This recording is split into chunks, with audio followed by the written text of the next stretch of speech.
Gusto mo bang hahabol-habulin at mamahalin ka pa lalo ng iyong mahal o ang iyong karelasyon? Kung oo, please continue watching.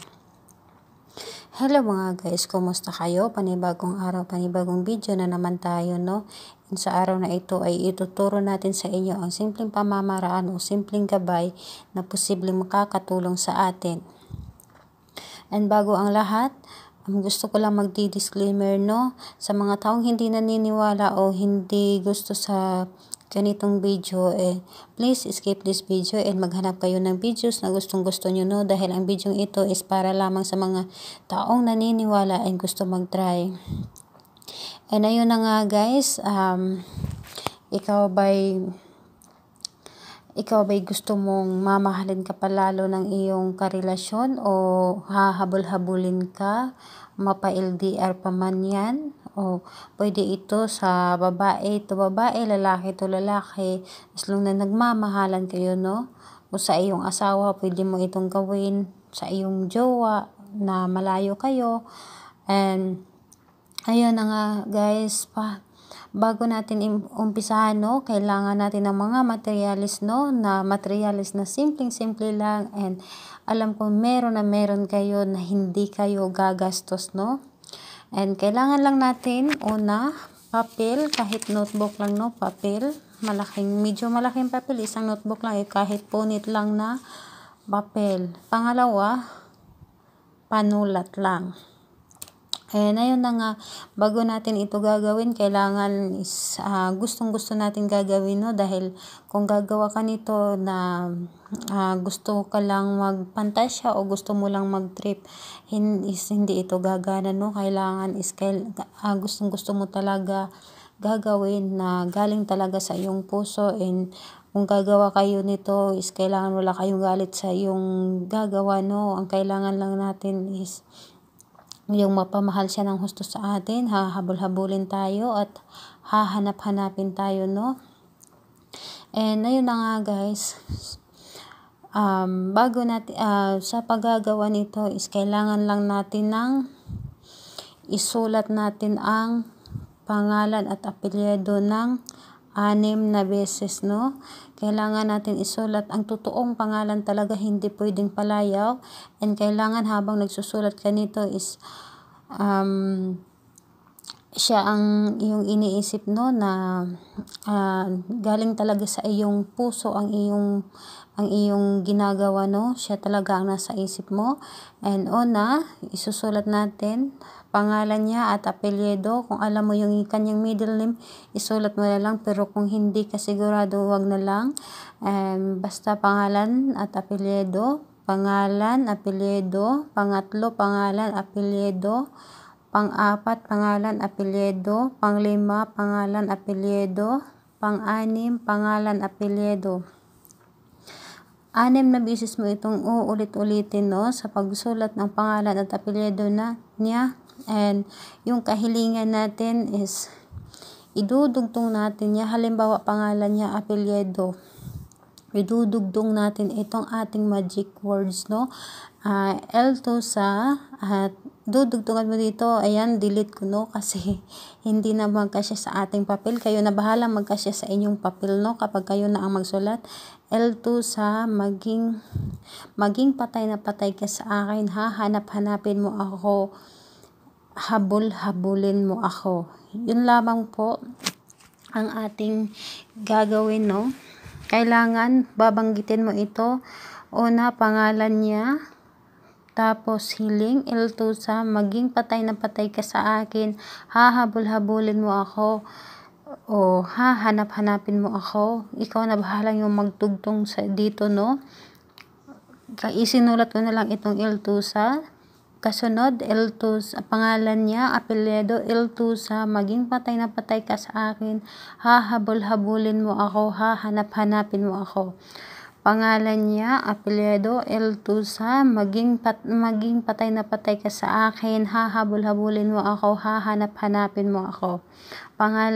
Pang-apat, pangalan niya, apelyido, L2 sa maging patay na patay ka sa akin, hahanap-hanapin mo ako, hahabol-habulin mo ako.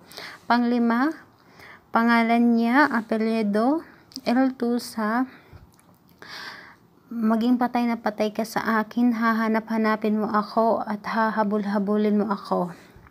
Pangalan niya, apelyido, Eltusa, maging patay na patay ka sa akin, hahanap-hanapin mo ako at habol-habulin.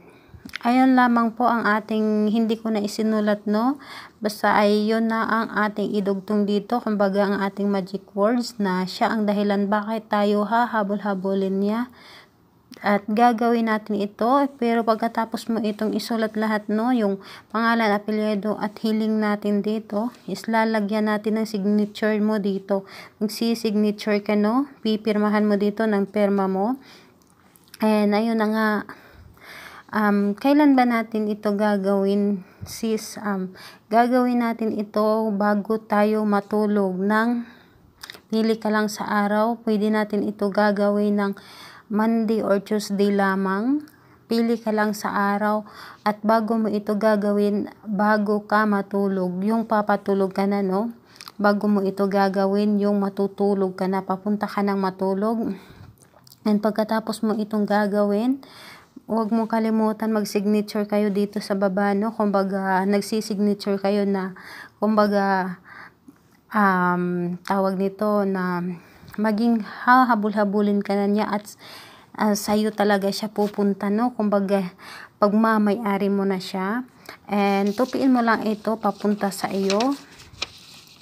Ikaw na ang bahala kung ilang tupi ang gusto mo, no? And pagkatapos mo itong tupiin, is ilagay mo ito sa iyong ng isang araw. Lalo na ilagay mo ito sa iyong katawan. Halimbawa, iipit mo ito sa iyong bra, sa bulsa, o kahit saan mo itong iipit, basta sa iyong katawan talaga, or hindi mo man maipit sa iyong pagtulog, is ilagay mo na lang ito sa ilalim ng iyong unan. And pagkatapos, kinaumagahan, pagising mo talaga na wala ka pang ginagawa, isunugin mo ito. Banggitin mo ulit yung pangalan niya, apelyido ng 6 na beses, pangalan niya, apelyido, at yung ang ating magic words, Eltusa, maging patay na patay ka sa akin, hahabol-habulin mo ako, at hahanap-hanapin mo ako. Babanggitin mo ng 6 na beses at saka ito ay iyong sunugin. Sunugin mo ito at yung abo natin, yung mo yung abo, wag mo itapon yung abo, at yung abo is ipahid mo ito sa iyong buong katawan. Ipahid mo ito sa iyong buong katawan bago ka maligo. Ipahid mo ito at ibabad mo sa iyong katawan ng kahit ilang minuto lang, basta ikaw na bahala, ilang minuto mo ito ipahid o ibabad sa iyong katawan bago ka maligo, and makikita mo ang resulta. Napaka-legit ito, no? And ayun na nga guys, kailangan gagawin mo ito again, gagawin ninyo ito ng bago ka matulog ng Monday or Tuesday. Pili ka lang sa araw bago mo ito gagawin, Monday or Tuesday. And pag kinabukas, ilagay mo ito sa ilalim ng iyong unan at sunugin mo kinabukasan. Banggitin mo ulit yung pangalan at yung hiling at saka ibabad sa iyong katawan bago ka maligo.